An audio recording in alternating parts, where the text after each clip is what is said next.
I'm going to make my daughter very happy with the words that follow. I recognize that I've taken up more of your time already this morning with a longer set of announcements and an introduction to the prayer book and to our service sheet. Therefore, my sermon's going to be a little more concise. Is she scowling at me? The look. Anytime I mention them. But I'm not foregoing the sermon in its entirety. We live in the last century of conversation in the areas of philosophy, theology, and ethics have really transformed our understanding of the world.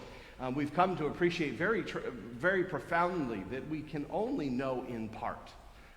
We know, particularly in areas of ethics and such, that what we see from our particular vantage place is only a part of the story and the situation and the context.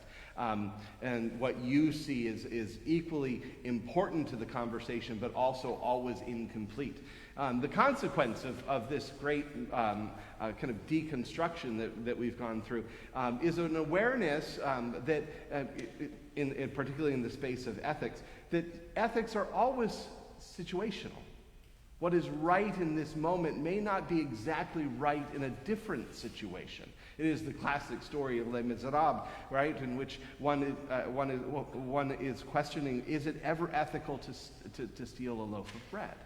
Right? That's the whole kind of crux of the story, and leads us to where we find ourselves in a very kind of gray world. And yet, our story from the book of Revelation reminds us that, in fact, the world is truly binary. There is good and there is evil. We are either bringing light into the world or we are bringing darkness into the world. Now, what that looks like in a particular given moment is very difficult to discern, but at all times we are either bringing light or we are bringing darkness. We are either defeating the wild beast that rages all around and within us, or we are becoming the wild beast ourselves. And our responsibility as Christians of all ages, right, from the very youngest of us to the very oldest of us, is to be mindful of what we are bringing into the world. Are we bringing light? Or are we bringing darkness? Now, there's a temptation on our part and a rightful conversation about the world all around us, which seems very dark at times. And what might we do about all of that darkness? And it's important for us to participate in that conversation. That conversation has led to remarkable transformation in human society.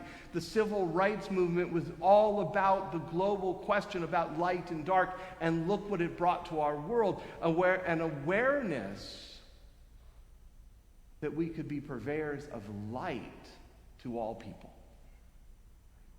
So I don't want to say that we shouldn't be a part of that broad conversation. But also what the civil rights movement reminds us of is that our principal responsibility for the question of light and dark is the 6 square feet that we inhabit.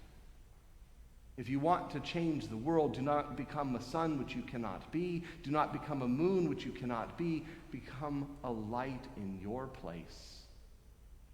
A little star, a little brightness in your life. That is our responsibility. We are to be light in our homes. And I will confess, we don't always bring light to our homes. We can be voices of diminishment to the ones we love most dear, of criticism, abrasiveness. And so we have to ask ourselves, am I bringing the gifts of grace? Am I bringing the gift of patience? Am I bringing the gift of forgiveness and forbearance into this sacred place where I reside most closely with the ones I love. We are to bring light, that is our obligation as Christians, into our homes. We are to bring light as well into all the kind of soft and irregular places of our lives, marketplaces, roadways, more on the roadways, please, more light, right? Classrooms and hallways. And we have to ask ourselves, is the person that I'm encountering, no matter how brief the encounter, is their life brightened by my presence? Or has my coarseness rubbed off sorely upon them? My abrasiveness, my quickness of attitude.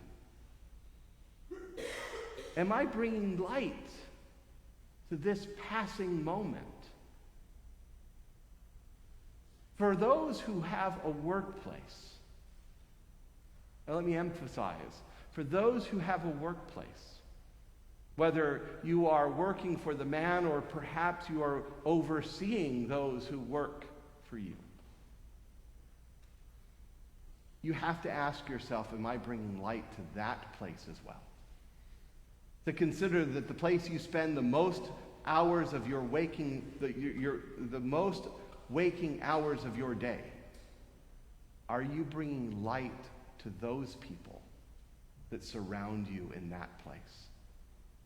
Yes, we're supposed to be productive. Yes, we're supposed to be profitable for the business that we are conducting, but we are also, as Christians, called to bring light into those places, to be compassionate to those who are colleagues or to those whom we manage, attentive to their needs and their as individuals, not just as workers, as cogs in the wheel, so to speak. We have to ask ourselves, in that place of employment or that place of school, have I become the beast, snipping and howling and growling at the feet of others, consuming them? Have I become a simple beast of burden, unconcerned with anything but what is right in front of me? Or am I a source of light within this space, brightening the lives of those with whom I work, those with whom I trade? Because that is our charge as Christians, to participate in the holy work of the angels who have been working to bring light and to cast out darkness for all time.